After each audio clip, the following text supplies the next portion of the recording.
Hello and welcome. Thank you for joining us today. My name's Mike Whitmer. Before we get started with today's webinar, there's a few housekeeping items that I would like to review with you. Today's webinar was pre-recorded to accommodate schedules. As a result, we won't be able to take your questions live, but if you do have questions for our panelists, please contact NCMIC through the contact feature on ncmic.com or just give us a call at 800-247-8043. We'd be happy to connect you to resources to help. The webinar recording will be emailed to registered attendees following the program. We will also post the recording on the resources section of ncmic.com following the broadcast. I also want to tell you about our next webinar that is scheduled for March 21st at 2 p.m. Central Time. I hope that you'll be able to join us for that. But remember, if you are unable to join us, the webinar will be recorded and posted on our resources page if you can't join us on the 21st. So now for today's program. I'm really excited to have with us two chiropractic board executive directors. First, we have Liz Moore, who serves as the State Chiropractic Board of Ohio's Chief Enforcement Officer and is responsible for enforcing the laws and rules governing the practice of chiropractic in Ohio. She also oversees all activities and programs of the board office and carries out the directives of the board. We also have with us Cass McLeod-Skinner. Cass has an extensive background in public health and public service. She's been the executive director for the Oregon Board of Chiropractic Examiners since 2014. Liz and Cass, thank you for talking with us today. I'm very happy to have you with us. Thanks, Mike. Thanks. Yeah, I'm gonna. He's got a dog. I tell you what, that's I apologize for that. No worries. You know, I think that's something that since 2020 we've all gotten a little used to. Right. And, you know, I love dogs, so I love hearing happy dogs in the background. Yes, so welcome. Thank you for being here. I really appreciate it. Let's dive in. I want to cover a lot of different things that, you know, in our goal today is to, you know, talk about some common issues that chiropractors have before their board. How do they play out and how can we avoid them? And one of them that, you know, we deal with time and time again, far too often, is boundaries. You know, I work a lot with students in the chiropractic colleges, and I know that this is something that they are being told, that, you know, these relationships with patients are inappropriate. First of all, let's just start at a basic level, and how do these come to the board? What experience do you have with this type of claim? Well, Liz, sorry, I'll just jump on in. Ahead. Yeah, Thank you. Ahead. Yeah. So for Oregon, we actually receive, we're complaint-based regulatory board. So we'll receive them through our website, our complaint portal. And it often comes from either the patients themselves have experienced inappropriate touching, inappropriate actions by their chiropractor or their staff, or it comes from a family member of that person who they've told about, or if it's a younger minor, it comes from a teacher they've disclosed to, or a school administrator. And so that's kind of the general. Also, we get complaints from primary care providers who have also heard from that patient about what happened within their chiropractic office. So that's kind of the general pool of folks that we hear from. Yeah, lots of different ways that that a complaint can be made. Yeah. Liz? Right. Yeah. Or the same way we are complaint generated office. We do have an online complaint portal where we receive those complaints. We see a lot of the same things as what Cass mentioned. We also see sometimes maybe if it was an inappropriate relationship going on between a doctor and a patient and it goes south, that patient will turn the doctor in. Or a lot of times if it's, an affair type of situation, the spouse of one of the parties will contact the board. So Yeah. So the complaints come in many different ways. Yeah. Yeah. So what's the range of boundaries violated? All boundary violations are a sexual relationship with a patient, right? There's other types as well. Yeah, I would. Yes, it ranges all from inappropriate conversation, inappropriate comments, to relationships where it might even be a consensual relationship. That's still, a violation of our laws and rules, being a patient, all the way up to sexual misconduct as to where the person is actually being, abused or taken advantage of or touched without their consent. Generally, I mean, it's a pretty broad Yeah. area. So to jump on that, Liz, so for Oregon, I mean, the first thing you mentioned was, comments made. And we've had a few that they weren't necessarily sexual in nature. So Oregon has an actual sexual misconduct rule in addition to our unprofessional conduct rule. And it's based on the perception of the patient. So it's not at all based on the intent of the doctor or the staff member. It's not, I didn't intend to do that, I didn't mean to do it. It's how that action is perceived by the patient. And that's really a crucial piece.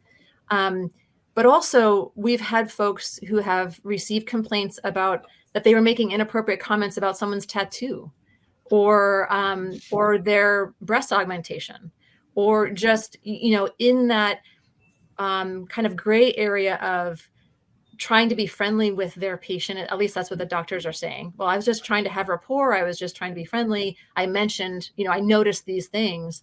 There's a way to do that without, overstepping that boundary. And for Liz, you mentioned kind of consensual, like sexual affair type relationships. And really for Oregon, at least, there's no consent even available because there's such a difference in power dynamic between the doctor and doctor-patient relationship. Consent is not a thing. There's no consent that a patient can give there. Right. So that's the reasoning that we hear often is, well, we are both adults, we're over 18, there was mutual versus consent is a two different legal paradigms. And I want to dig into that a little bit because that's a comment that I hear often. What is wrong with this if it's a consensual relationship amongst adults? And Cassie, you hit on it, the power dynamic. I'd like to hear a little bit more about that. Why is that an inappropriate relationship? Well, there's a fiduciary duty that doctors have to their patients. You have a higher level of a behavior expectation. You have boundaries that are needing to be within that relationship so that person, they are coming to you in pain. They're coming to you very vulnerable. Oftentimes, chiropractors see patients who have had trauma, previous physical trauma or relationship trauma or sexual assault trauma. And that's a very vulnerable space to be in. And so it's a recipe for disaster for the patient who is literally looking up to this doctor to help them. And so there's an uneven playing field there within that relationship. Right. I totally agree with that. The whole doctor-patient relationship, once the doctor-patient relationship is established, it's an entirely different standard, different standard of care and different, standard that you are held to. Absolutely. To these patients. So, and I think one term that I heard there that I think is really important is that fiduciary responsibility. As doctors, that fiduciary responsibility means that you put the needs of your patient first, not your own needs. And, embarking on a sexual relationship is an automatic breach of that duty. Right.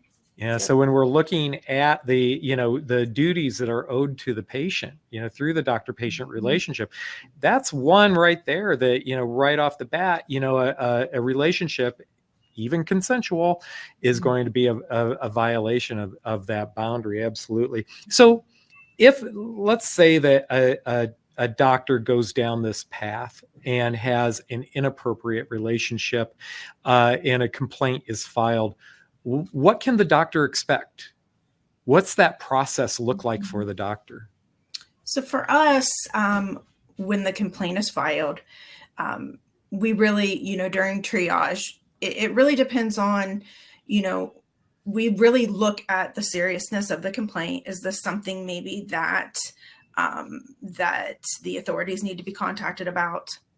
Is this, something that the doctor would possibly have to be summarily suspended for? We look at that complaint when it comes in and triage it, immediately. When things come in under the sexual misconduct complaint, type of complaint, it's taken very seriously and acted on immediately. Generally speaking, what the doctor can expect is we're going to reach out to them. We're going to have a conversation with them. We are going to, a lot of times we're going to subpoena patient records for that patient. We want to, our investigator will be out to discuss this with you. We really do get all sides of the story. As much as I hate to say it, sometimes there have been things that have been, I don't want to say falsely accused, but things that didn't rise to the level of a violation of the board's laws and rules. Sure. So we do, do our due diligence in making sure everything is, investigated. We speak with everyone involved. Our board is represented by the by the Attorney General's office. So we have an assistant attorney general assigned to our office, and we work very closely with him, very closely with the board designate for each case. And, we just dig into it and find out what is going on here. Does the doctor have a problem? We've had instances where maybe the doctor has had some type of, emotional problem that is, coming out as, crossing the line or boundaries problems with their patients, addressing the problem, addressing the needs, if the doctor needs some kind of treatment, per se. Yeah. We really just, it's hard to say exactly step by step, what happens, because it is such a different process, based on what the exact complaint is. Sure. But, generally speaking, all parties are going to be investigated, or, they're going to be interviewed, and we're going to get to the bottom of the situation for sure. Yeah, and for us, it's very similar, Liz. We have it all depends on the gradation of the severity of what's been alleged, and if there's multiple victims. So if there are multiple parties, multiple witnesses, and multiple victims, then that will likely lead, even just based on allegations. Usually, if it's multiple victims, we will also see a law enforcement report that has been made, and based on that, we can emergency suspend your license within 24 hours. So that you no longer have, to protect the public, you no longer have access to practice. But if it's less severe than that, if it's within, kind of, I hate to say the usual scenario, but single patient, single doctor, then we go through a kind of a more less intense process as far as like what Liz was saying. We investigate everyone, and one thing that doctors I don't think fully realize is that we will find and require you to disclose your text messages between people and your emails and your photos. And so we don't want to see all that. We really don't. Right. But we are required to. And actually, one thing that's interesting about these cases too is that if we receive a complaint, we are statutorily obligated to investigate that complaint, even if the complainant themselves wants us to retract that complaint. So it's absolutely not within the hands of the complainant. And so some of our doctors get in trouble with the board in trying to find out who the complainant is. So for us, the complainants are completely confidential. And they try to find out who it is. They try to harass that person or coerce them into, retracting their complaint when that's not a possibility for our board. Right. And so it's an additional violations of our rules for that coercion. Yeah, we're very much the same way, Cass. Very much so.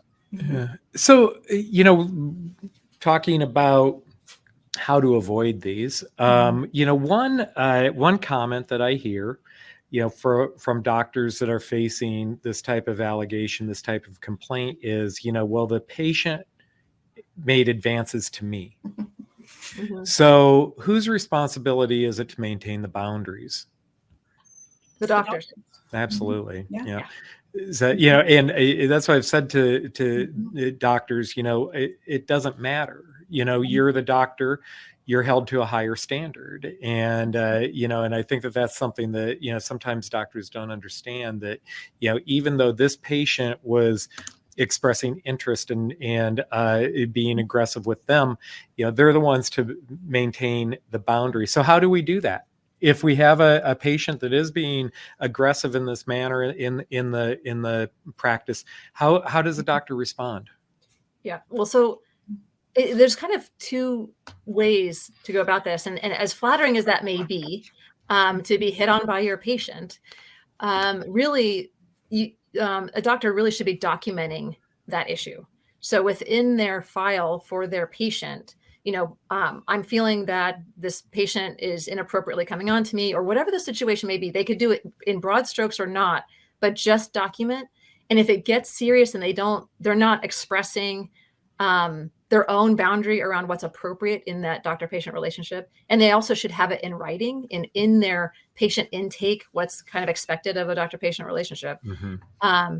Then for Oregon, they should be documenting termination of that doctor-patient relationship and referring them out to, 3 or 4 doctors.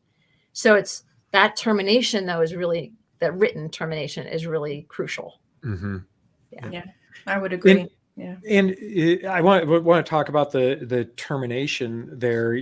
I've had doctors that, then are concerned with patient abandonment. Mm-hmm. So, should they be concerned about that? Or is that, they be more concerned about getting this patient that is not respecting boundaries no longer in their practice? Mm-hmm. I think the abandonment thing is a really good excuse that's used. Yeah. Frankly. And I think it's, if you are terminating in writing and documenting what's going on with that relationship or not, that the scenario, and you refer that person out to doctors who are receiving new patients, there's no abandonment there. Mm-hmm. Absolutely. I would say the same. As long as you are following, we have a board rule here in Ohio that is the process for terminating the doctor-patient relationship. And just as Cass said, if you're documenting that in your file and you are following the proper channels and, you are dismissing that patient from care, in accordance with the board's rule, that's not going to be something the board would consider, abandonment. Yeah. And Liz, I think that you brought up a great point there about, you have a process. The board, there is a process in the state of Ohio. Mm-hmm. And, I think that, the board's websites are a great resource for doctors to get familiar with what is expected within your state of practice. There's a lot of really good information out there, and I do encourage doctors to get familiar with those websites and those resources. Right. Yeah.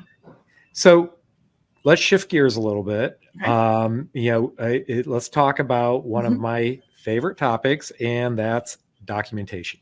Okay. And we've mentioned it a few times already, with documentation, if we do have issues with a patient, and they need to be dismissed or something like that, documentation is absolutely key.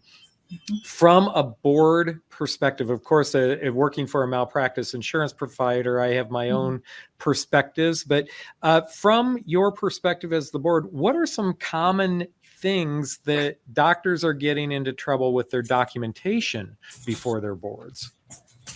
So for us, I would say with documentation, I feel for us, billing and documentation kind of go hand in hand. Okay. And what we see is, we either see, because we have a documentation rule that outlines, what our licensees are expected, to document in their patient files. What we tend to see is sometimes we'll see no documentation at all. Mm-hmm. We'll see docs who think, well, I have a cash practice. I don't, submit to insurance. So there's no documentation. We'll see very very spotty documentation, just very poor documentation. Maybe everyone gets the same documentation. We see, so it's kind of an array of things, but generally speaking for us, there's just, there's a small list of things that we generally see that's, there's that type of thing. Okay.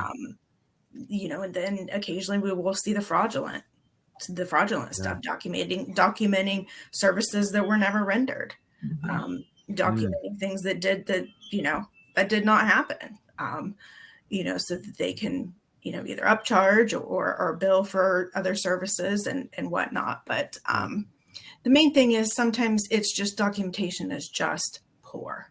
Poor documentation. And why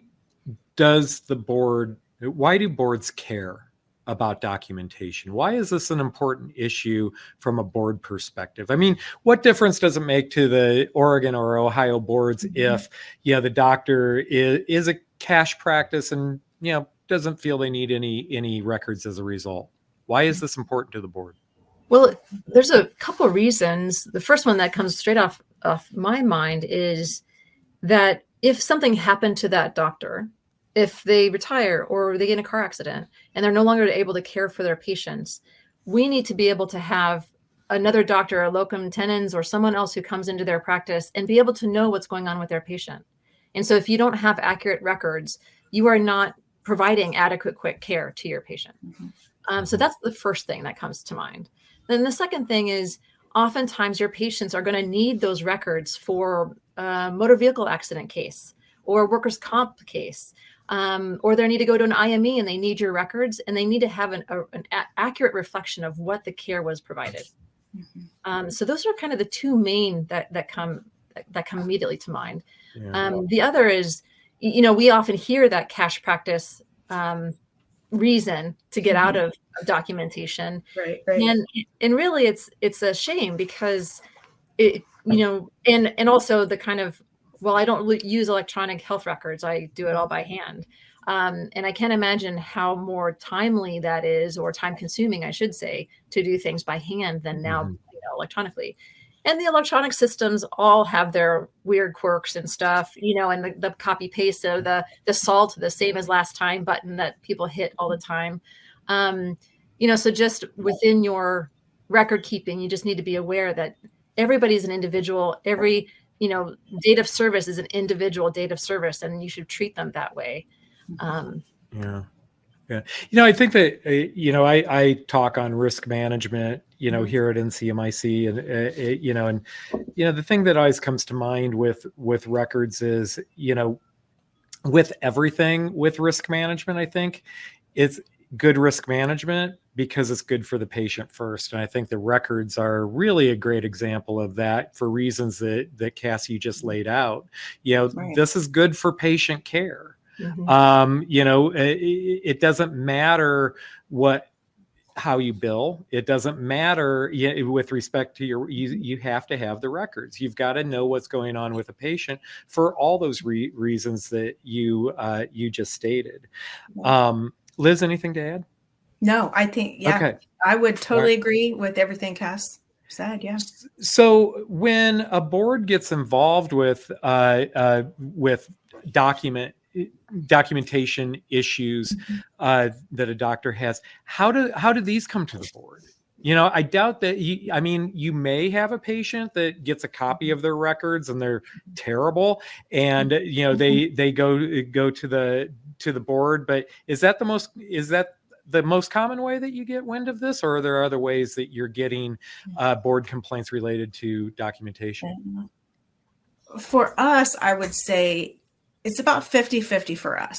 50% of the time we are finding these documentation errors or problems with documentation because there has been a complaint filed on that doctor for another reason. Okay. And we will subpoena the patient records. And when we get them, they're just unreadable. They're just, they're lacking. They don't have detail. They're not, it's just not a full patient file that we get. So that becomes a secondary issue that we're dealing with the original complaint that came in. And then I think the other 50% of the time, it is something related to, there are some patients who very closely examine their EOBs. They will very closely examine those. And if they don't feel like something is right with, the treatment they received or something of that nature, they'll either file a complaint with us, or they'll go straight to the doctor and see an issue with their patient file and file a complaint regarding that. Yeah.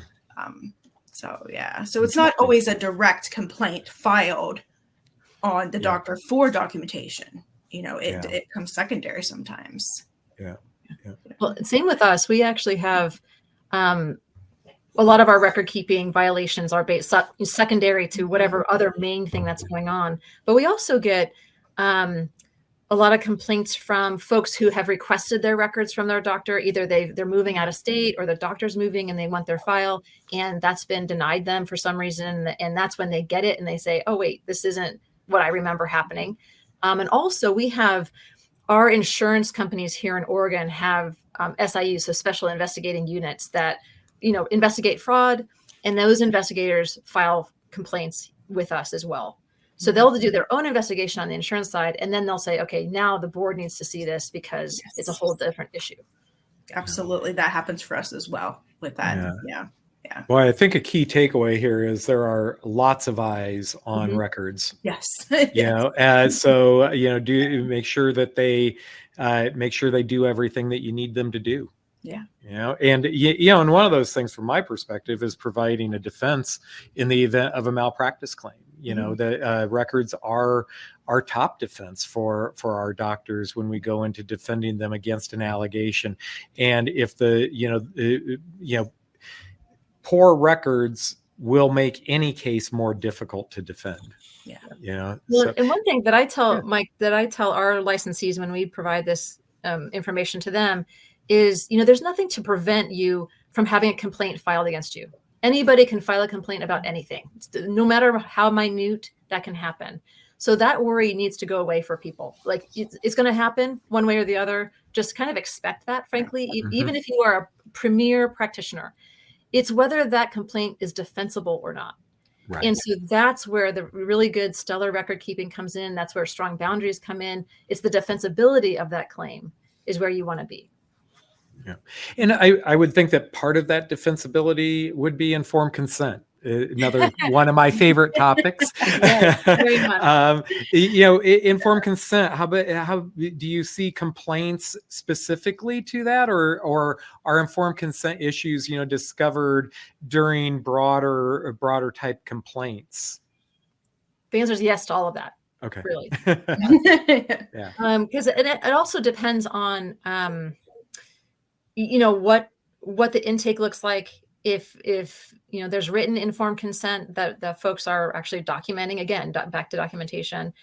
If there's, we have some docs who kind of discover a new mode of practice and they are trying to incorporate that into their kind of old standard practice. And then folks, their older patients aren't really sure what they're doing. And so it's like, well, but you haven't even discussed it. So it really comes down to communicating well with your patient, letting them know each step of the way, especially if you're going to get into, like, for Oregon, chiropractors can do OB-GYN and all sorts of other different, we have a very broad scope of practice. And so especially in those cases, in those situations where, practitioners are hands-on, pregnant women and pelvic issues, you really need to be clear about what you're doing and what you're establishing and the care you're providing. Yeah. Right. And I would just kind of follow up with that, Cass, when you talked about the intake paperwork. Yeah. So many times we have patients file complaints and we will be like, well, when we subpoena the patient records and we're going over it, we'll talk to, the patient, the complainant who filed the complaint, and they'll be like, well, I don't understand. They gave me this big stack of paper and I just signed it. And I just, we really like to stress, just do what you can to make sure your patients understand everything they're signing. And I know sometimes it's tedious. There's a lot of paperwork you got to fill out. But I mean, sometimes it's just the patient doesn't understand what they're signing. It's not clear. Some of the forms we have seen come in before, we can't make heads or tails out of what the doctor's trying to say on the form. Or, it's just not, it doesn't make sense. It's not comprehensive. It's, so just make sure, your patients they're understanding, what they're signing. So that's, one thing that, sometimes I get the impression when I'm talking to doctors that they feel like, these, requirements, these pressures are on chiropractors alone, and it's not. I mean, I had an experience just the other night. I was in the emergency room with my elderly father, and I'm his power of attorney, and they had me sign all the consent forms. Well, they had the consent forms up on a screen that the person was working off of.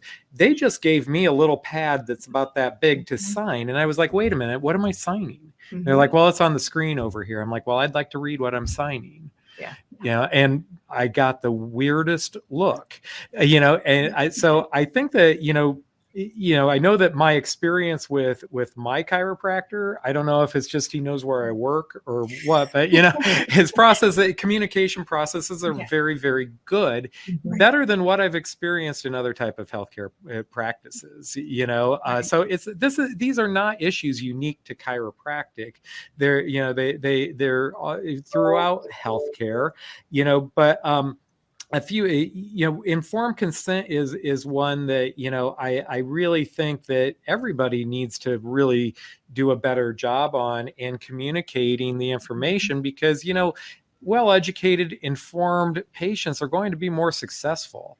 And, I also go back to the best surprise is no surprise, and that the consent process is a way for you to manage expectations of the patient. So just some personal notes there. Yeah, very much. So let's move on. Although I could talk about documentation all day long, I geek out on it, but we have limited time, and there are a few other things that I'd like to get into that doctors face their board complaints about. And one is, their license lapsed. So big deal, not a big deal. What do you guys think? Well, it's a big deal. And, and what we've found in Oregon, what's interesting is, like, during the first year or so of COVID, so 2020, 2021, a lot of folks just forgot to renew. And I don't know if it was just the stress of what we were all dealing with, or they thought that we had postponed those rules or whatever, when we didn't. We had no, we had full expectation that you were abiding by all of our rules at that time. And only now are they realizing, like, I just practiced for a year and a half without a license. And now I am my violations are at $10,000, $15,000 to the board because a year and a half has gone by. And so we've seen a great increase in that, where before COVID, it wasn't an issue. I mean, people would forget their birth month and then, pay the fine for a month and then get reestablished. That was fine. But to practice without a license for a year and a half is just astronomically bad. Right. We definitely saw a rise in that. And our board, I believe we disciplined 4 people for doing this. And, it was not, I practiced for 30 days. I practiced for 60 days. As Cass said, it was a year. It was a year and a half. It was a very substantial amount of time. And I will also say too, like, for us, our licensing system is an online system. If you do not renew your license, it's going to keep dinging you and emailing you and telling you your license has not been renewed. Right. So those reminders go out. Yes. So ignorance is not a defense. Well, no, and actually trying to throw your staff under the bus is not a defense. It's also not right. I mean, that's absolutely. And my office manager takes care of that. Well, no. It's your license. You need to Yeah. take care of that. We also had someone say, well, because all of our board notifications come out via email. We also had someone say, oh, well, I changed my email address. Okay, well, we also have a board rule that says you have to keep current contact information with the board. Did you contact the board? No. Okay, well, sorry. Like, you know. And you know, one thing that I'm hearing from both of you is so much of this can be done electronically. Yeah. Oh, yeah. You know, it's like anything else. You know, you have to pay attention to the process to make sure that, you know, and have a process in place that you are checking your emails and that you are keeping on top of this. You know, and I'll add, you know, from a professional liability standpoint, you know, pretty much every malpractice insurance policy out there requires an active license to provide coverage. So if a claim comes in during a time when your license was lapsed and was not in effect, you know, coverage could be denied for that because you didn't have that active license. So that's an additional risk to the doctor and to their patients. So very important to keep on top of. Along those lines with the license renewal, issues with continuing education that you see, or is that not as big of a deal? It all depends. Almost like by year, they kind of go through trends for us in Oregon. The main thing now is whether there's in-person CE required or if they're online acceptable. And, you know, the board is very flexible with, you can take it online or not. And so the part of our CE process is at renewal, just as long as you have, you know, those CE received. And if we're auditing you, then you have proof of that, you know, attendance, then you're fine. Yeah. We have, I think we audit, we do CE audits on our non-renewal years. We only renew in even numbered years. So in the odd number years, we do our CE audits. And I'll tell you what, every time we audit, we have at least one person who just does something really stupid. Like I had my staff member take all my CE. Oh, guess my. what? Down the road, that staff member got upset with you and left. And then guess what? They called the board and said, hey, I did all my doctor's CE, you know, either that, or we also have had an instance where the doctor just didn't do any, just had no CE to turn in. No, there was no CE for us to audit because there was not any CE taken. So, you know, and we really try so hard to make it easy for our docs to take CE. You know, you can take it in state, out of state, in person, online. You know, we don't have these real stringent rules as we used to have. I know, you know, years ago, you had to take it in person. It had to be in Ohio. It had to be board approved. We've really removed a lot of those barriers to make CE convenient and easier for the doctor. Anymore, there just really isn't a good argument for not getting your CE. Right. So it's why is CE, why are continuing education credits important? Well, to keep everyone up to date. I mean, to learn about new modalities and new ways to better care for their patients. And also just to, you know, we often use CE as if we're not disciplining someone, but they have some kind of remedial skills that they're needing to learn, or they have some record keeping issues that have come up supplemental to a case, then those CE are there to help you kind of get re-educated or supplement your, you know, remedial education. And so it's really just about protecting the public and patient care. Yeah, I think that, you know, that's part of being a professional, right? You know, keeping current, keeping up on what's out there, and CE is you know, one way to do that. Very important, you know, and you know, I've been going to events in this profession for a very long time, you know, and I see a lot of doctors that take their continuing education very seriously, but I see also a lot of doctors that are very cavalier about it, and you know, they're there because they have to be.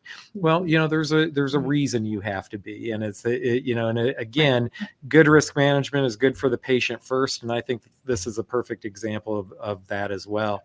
Liz, I want to go back to something that you said about doctors having their staff do their CEs. Doctors can have issues with boards if they're delegating other things to staff as well too, like treatment of patients. Talk to me a little bit about that, and what are some of the risks involved for doctors in delegating to staff? Right. So in Ohio, we actually have a rule regarding unlicensed supportive personnel. And in that rule, it clearly outlines what a chiropractor can delegate to an unlicensed, supportive personnel. What we have seen is, we understand that there are things that can be delegated to the unlicensed personnel. But a lot of times what we are seeing is it's going way above and beyond what it should be. And that was the determination for the board doing this rule. This rule isn't too awful old when we had to put that in place. We're seeing one of the issues that what we're seeing with this is our rule says that the unlicensed personnel needs to be trained, and it has to be delegated by the chiropractic physician themselves. What we have seen in several instances is, well, this CA's been here for several years and she knows how to do it, so I'm going to teach this other CA how to do it. And then the lines are getting crossed. It's not getting taught correctly. Then, consequently, it's not being done correctly with the patient. It's just very important that the doctor knows that is your responsibility to make sure, A, you are delegating something that you are allowed to delegate, and B, you are properly training that staff member to do that. And then of course we also have in the rule, it's also required that, the doctor's on site. The doctor cannot be, out to lunch or, off that day or on vacation. The doctor has got to be on site for that delegation of the unlicensed personnel. So, I mean, it's not the rule that we have, I think is a very clear rule. It's been a good thing for us. And I think, just being very cognizant of what you're delegating and, how well you're training that person, because it all comes back to the doctor. The doctor is responsible for everything that unlicensed supportive personnel is doing. Yeah, absolutely. Yeah. Cass, anything to add? Oh, no, everything. I mean, Liz, we do the same thing. And it's the being on premise is really important. We also have what we call kind of colloquially as the captain of the ship rule in Oregon. And so all staff, no matter who they are, the chiropractor is responsible for that staff. And so if they're violating rules, it comes back to the DC. Yeah, absolutely. Yeah. Yeah. At the end of the day, I've used that exact term, Cass, captain of the ship, you're responsible, your practice, you're responsible. So, and I think that, chiropractors can be very trusting of their teams, which is a great thing.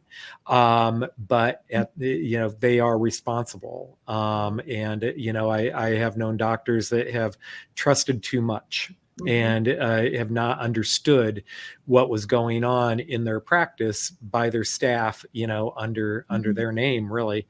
So very, very good points. One thing that one recurring thought that I've had, through our discussion is, a lot of these rules do vary from state to state. The rules in Ohio are going to be different than the rules in Oregon. So, doctors do need to take that responsibility to understand the rules in their states. And again, ignorance is not a defense, right? Right. Absolutely. Yeah. No, and a lot of times we always tell our licensees as well, call the board office. At the end of the day, if you don't know the answer or you're confused about something or you're wondering about something, call the board office. We are there, there is staff there. We answer the phone, in person. Call us and ask. We even have doctors sometimes that'll call and say, I have a question, but I don't want to give you my name. And we're like, fine, that's okay. We would rather you call us and ask us that question than us have to meet up in another situation, to where now there's a complaint or there's possible, violation of the board's laws and rules. So we're always open to phone calls and asking. So. Yeah, I think that's a great point. I mean, boards don't want their doctors to be in trouble. No. Right. That's not a win for anybody involved. No. So use the board as a resource. Also, NCMIC, call us if you have questions. Sometimes we will.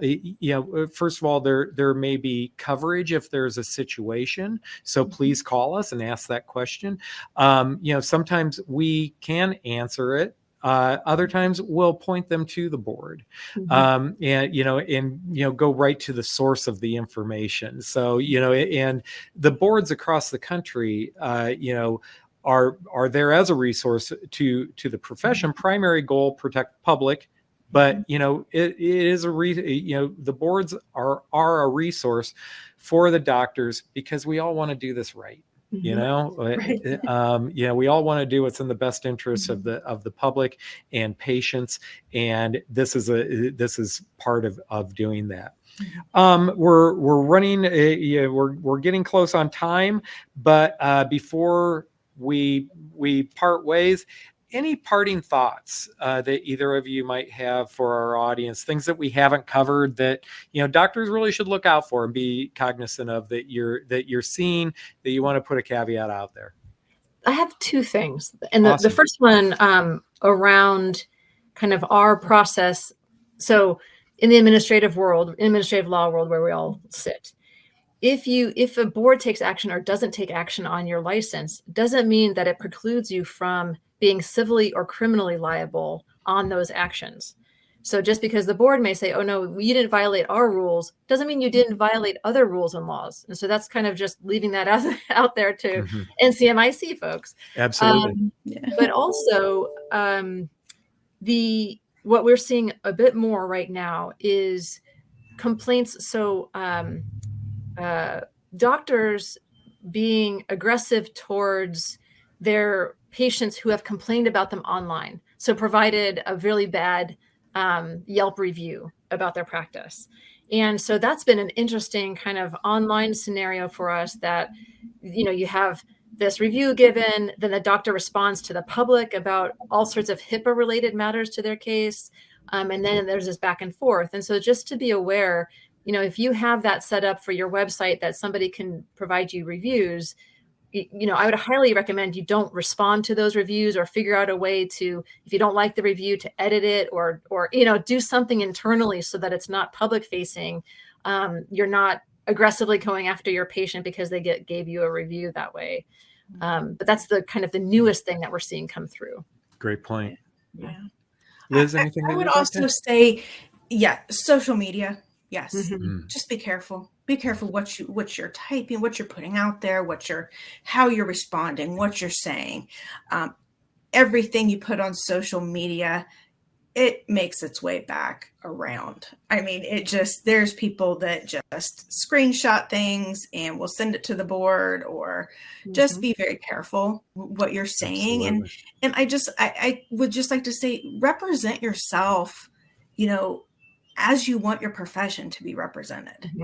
I just feel like, words that you are typing and, thoughts and things that you're saying on social media, that's not only a representation of you, but a representation of your profession.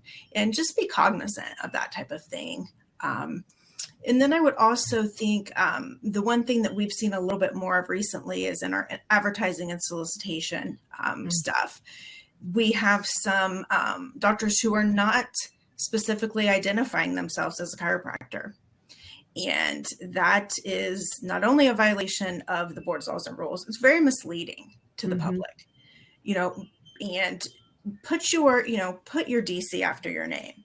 Put Doctor of Chiropractic. Identify yourself to the patients that you are advertising to, because that's just it's something that has just popped up a few times here recently, where it's the doctor's just not identifying themselves. So great point. And social media, we could do a very long webinar on that topic. It definitely is it has definitely changed the world, and it has presented a different set of risks for practicing doctors. So, so I think we'll go ahead and stop there. We're about out of time, so I'll go ahead and wrap up. First of all, Liz and Cass, thank you so much for joining us today. This was great information. I really enjoyed our conversation. So before we go, I'd like to remind our listeners of our resources section on ncmic.com. This webinar will be posted there as soon as the recording's processed, and we're continually adding to our content with information to help our doctors navigate daily practice and deal with the challenges that you face. So we have information out there on a wide variety of topics that doctors face in daily practice. So please do check that out. You can also keep up to date on new resources from NCMIC by following us on Facebook, LinkedIn, and Instagram. One last reminder that our next webinar is scheduled for March 21st at 2 p.m. Central Time. I hope that you'll be able to join us. Until then, thank you for listening. And once again, Liz and Cass, thank you for being here. I've enjoyed it very much. Thanks so much. Mike. Thanks.